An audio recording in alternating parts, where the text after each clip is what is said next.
अहंकार छोड़िए और सीखना शुरू कीजिए। धरती पर जन्म लेने के साथ ही सीखने की प्रक्रिया प्रारंभ हो जाती है। जो हम बड़े होते जाते हैं, सीखने की प्रक्रिया भी विस्तार लेती जाती है। जल्द ही हम उठना, बैठना, बोलना, चलना सीख लेते हैं। इस बड़े वे होने की प्रक्रिया के साथ ही कभी कभी हमारा अहंकार हमसे अधिक बड़ा हो जाता है और तब हम सीखना छोड़ कर गलतियाँ करने लगते हैं। यह अहंकार हमारे विकास मार्ग को अवरुद्ध कर देता है। इस बात की चर्चा करते हुए मुझे एक वाकया याद आ गया जिसकी चर्चा यहाँ करना अच्छा होगा। एक बार की बात है, रूस में ऑस्पेंसी नामक के महान विचारक एक बार संत गुरु जियप से मिलने उनके घर गए। दोनों में विभिन्न विषयों पर चर्चा होने लगी।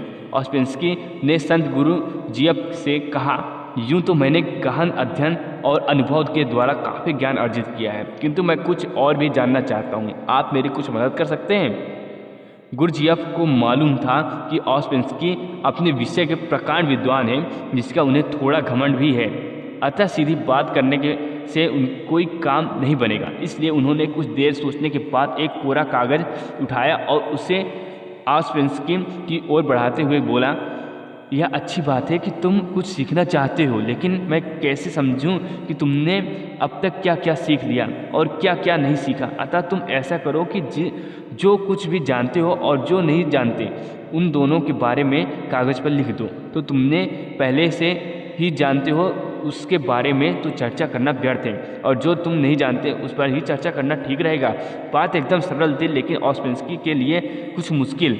उनका ज्ञानी होने का अभिमान धूल-धूसरित हो गया। ऑस्पेंस्की आत्मा और परमात्मा जैसे विषय के बारे में तो बहुत जानते थे, लेकिन तत्व स्वरूप और भेद अभेद के बारे में उन्होंने सोचा नहीं था। गुरजियफ की बात सुनकर वे सोच में पड़ गए। काफ़ी देर सोचने के बाद भी जब उन्हें कुछ समझ में नहीं आया तो उन्होंने वह कोरा कागज ज्यों का त्यों गुरजियफ को थमा दिया और बोले, श्रीमान, मैं तो कुछ भी नहीं जानता। आज आपने मेरी आंखें खोल दी। ऑस्पेंस्की की विनम्रतापूर्वक कहे गए इन शब्दों में से गुरजियफ बेहद प्रभावित हुए और बोले, ठीक है, अब तुमने जानने योग्य पहली बात जान ली है कि तुम कुछ नहीं जानते। यही ज्ञान की प्रथम सीढ़ी है। अब तुम्हें कुछ सीखिया और बताया जा सकता है, अर्थात खाली बर्तन को भरा जा सकता है, किंतु अहंकार से भरे बर्तन से बूंद भरकर ज्ञान भरना संभव नहीं। अगर हम खुद को ज्ञान और ग्रहण करने के लिए तैयार रखें तो ज्ञानार्जन के लिए सुपात्र बन सकेंगे। ज्ञानी बनने के लिए जरूरी है कि मनुष्य ज्ञान को पा लेने की संकल्प ले, और वह केवल एक गुरु से ही स्वयं को न बांधे, बल्कि उसे जहाँ कहीं भी अच्छी बात पता चले उसे ग्रहण करे।